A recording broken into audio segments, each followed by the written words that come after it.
Hi everyone, my name's Julia Pearson and my research was over Dia de los Muertos. So the origins for this celebration are Aztec origins with the emphasis on the afterlife and the beliefs of life, death, codependency. So evolution of folk Catholicism. The conquistadors introduced Catholicism to Latin America and how Catholicism and the folk religion merged. Latin American countries that observe, pretty much all Latin American countries observe this celebration, but it's heavily focused on Mexico, for specificity. So the Aztecs had a very large emphasis on the afterlife in their belief system and had a belief that life and death were very intertwined and that one could not exist without the existence of the other. The Aztecs had a whole month dedicated to honoring the dead, which would have been from July to August based on the Gregorian calendar we use today. Their goddess, which I cannot pronounce this name, but it's the one with the M, was honored during the festivities as she was the goddess of death, believing she watched over dead bones and facilitated new life in the afterdeath. Human sacrifices were also made during this time, and the shrines were decorated with human skulls from the human sacrifices. The evolution of folk Catholicism. So when the Spanish conquistadors arrived, they introduced the Aztecs to Catholicism.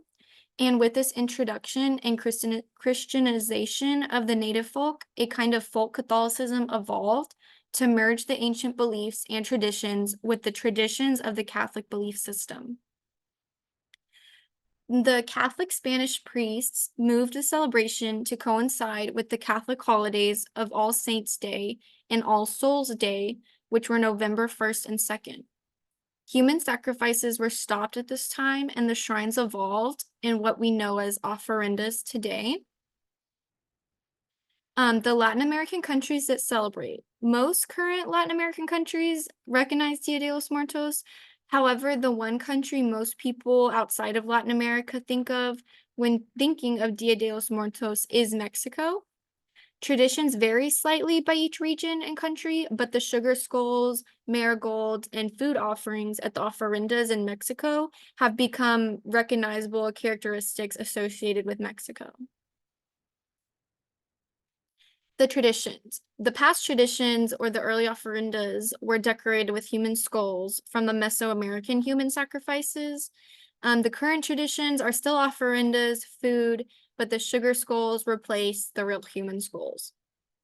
I will go into how modern culture holds the importance of Dia de los Muertos and what it means to those who celebrate today in my next slide. So the current traditions, we have the ofrendas, which are the shrines. They're built in remembrance of those who have passed on. These ofrendas are decorated with pictures of the deceased, sugar skulls, yellow marigold flowers, candles, favorite foods of the deceased, and other tokens of the departed. There are often parades in towns for Dia de los Muertos where people can dress up as the dead and make large skeletal puppets, which I have a picture that shows some. So Dia de los Muertos is often compared to Halloween, but this is not a fair comparison. But the reason why they are compared to Halloween is probably because of the time of year. Like I said earlier, the Spanish missionaries changed the dates to coincide with All Saints' Day and All Souls' Day. And there are similarities in skull motifs with the emphasis on death. And it's kind of just led to a misunderstanding of the holiday. I expanded further on this with Dia de los Muertos is often categorized by outsiders as the Mexican Halloween, but despite some of the shared elements to Halloween, Dia de los Muertos is not the same and not a Mexican version. So one reason for this rather unfair comparison to the Euro-based Halloween is the time of year it takes place in today's world, which is the 2 days immediately after Halloween. The cultural misunderstanding of Dia de los Muertos is the main factor to this comparison. Death is not understood by the people who celebrate this holiday the same way it's understood by Americans and the rest of the world. The American understanding, there's a political importance of folk ritual and the Latin American identity. And there's also a lot of depictions of Dia de los Muertos in pop culture with movies like Coco and The Book of Life.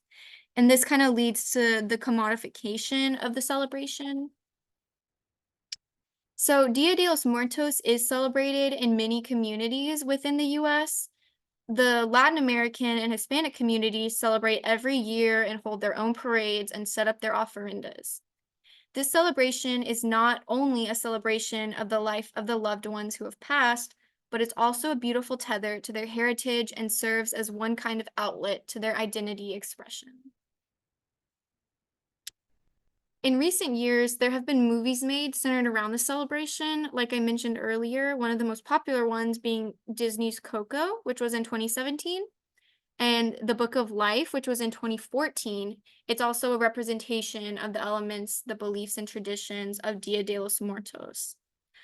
Basically, a question I have is, do these kind of portrayals of this celebration properly honor the culture and tradition to genuinely share with and educate those outside, or is it American capitalistic commodification? So, in conclusion, Dia de los Muertos is a culturally rich tradition in which people are able to honor and remember the loved ones they have lost. Though the name translates to Day of the Dead, it's more of a celebration of life and love. Its deep roots remain intertwined in the traditions of the celebration we see today. Thank y'all so much for listening.